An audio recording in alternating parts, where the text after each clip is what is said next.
Assalamualaikum warahmatullahi wabarakatuh. Alhamdulillahi rabbil alamin wa bihi nasta'in wa ala umuri dunya waddin. Wassalatu wassalamu ala asrofil anbiya'i wal mursalin sayyidina Muhammadin wa ala alihi wa sahbihi ajma'in, amma ba'du. Pertama-tama yang paling utama, marilah kita panjatkan puja-puji syukur kehadirat Ilahi Rabbi yang mana telah memberikan kita beribu-ribu nikmat, diantaranya nikmat iman dan nikmat Islam.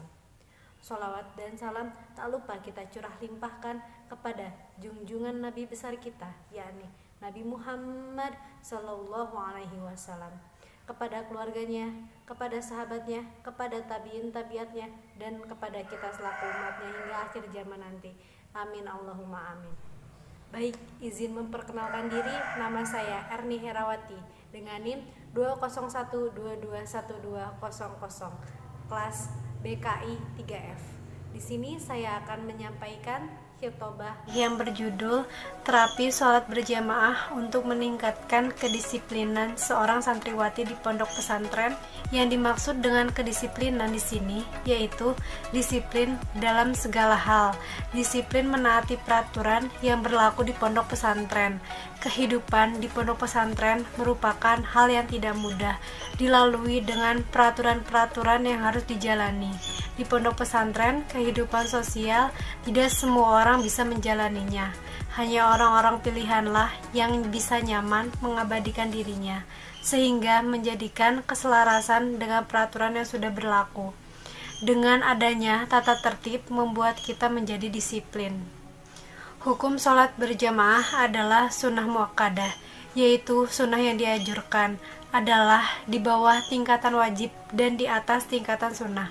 Di antara dalil nakli ialah sabda Rasulullah Shallallahu Alaihi Wasallam dari Ibnu Umar bahwa beliau bersabda yang artinya sholat berjamaah 27 derajat lebih utama daripada sholat sendirian.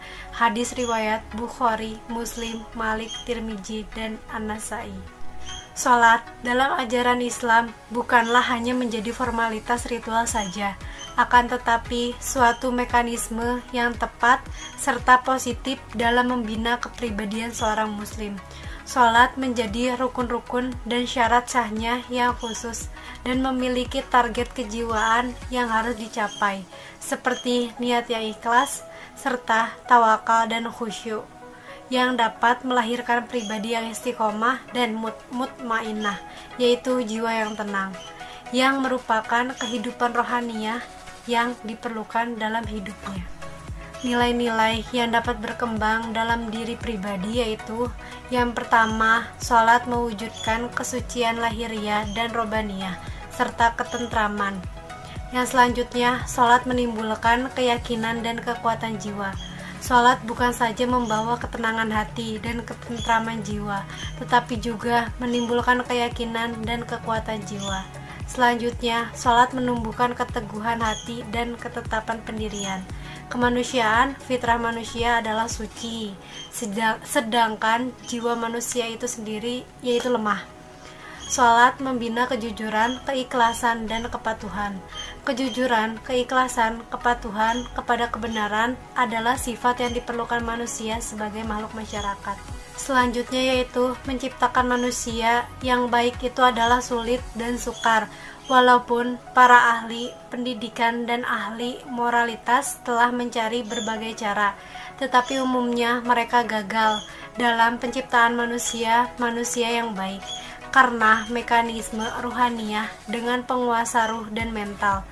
Yang selanjutnya yaitu membangun akhlak yang baik dan mempunyai tenaga serta kedudukan yang baik.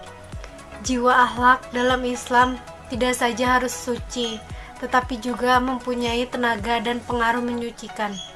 Sholat membina jiwa dinamis dan bergairah dan bahagia. Pemalas dan kebingungan adalah penyakit jiwa yang statis, karena itu tidak dilemparkan dari kehidupan insani dan diganti dengan jiwa yang dinamis dan bergairah. Selanjutnya, sholat melahirkan nikmat, nilai-nilai kejiwaan yang dapat dibinakan dengan perantara sholat, yang sulit dapat diwujudkan dengan berbagai sistem dan cara yang dibuat oleh manusia. Sholat adalah starting point, yaitu titik pangkal atau titik tolak bagi mewujudkan hablum minallah dan hablum minannas dalam bentuk yang semurni-murninya. Oleh karena itu, seorang muslim dituntut untuk menegakkan sholat. Disiplin adalah salah satu tata tertib yang dapat mengatur tatanan kehidupan pribadi ataupun kelompok. Disiplin muncul dari jiwa karena adanya dorongan untuk mematuhi tata tertib tersebut.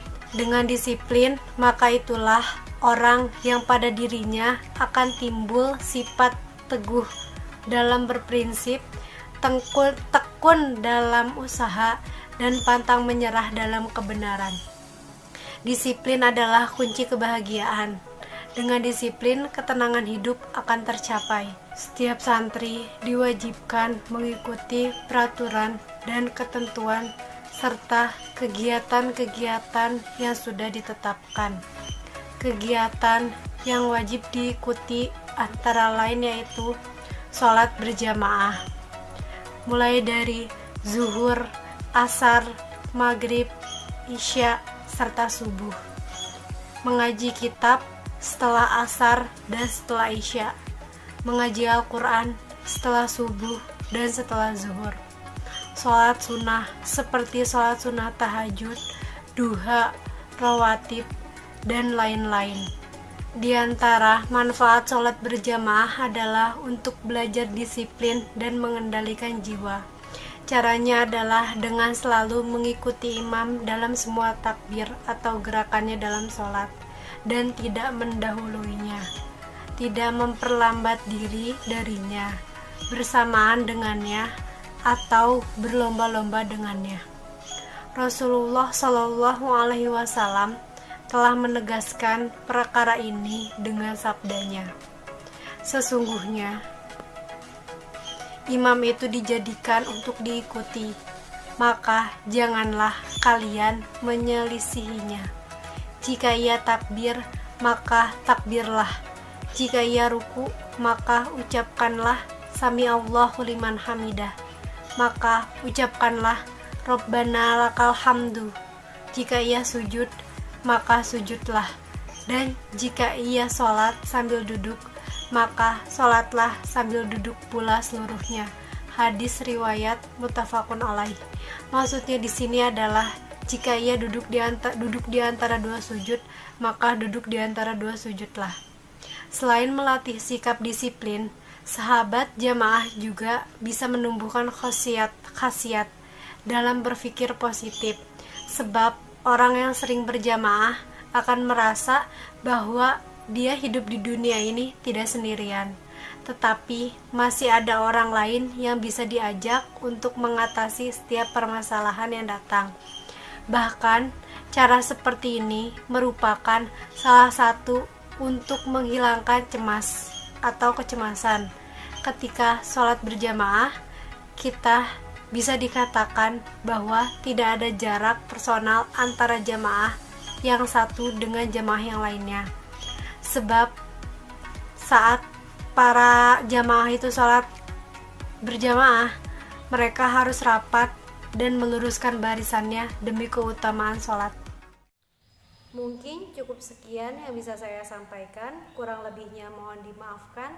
Wabillahi taufiq walhidayah. Wassalamualaikum warahmatullahi wabarakatuh.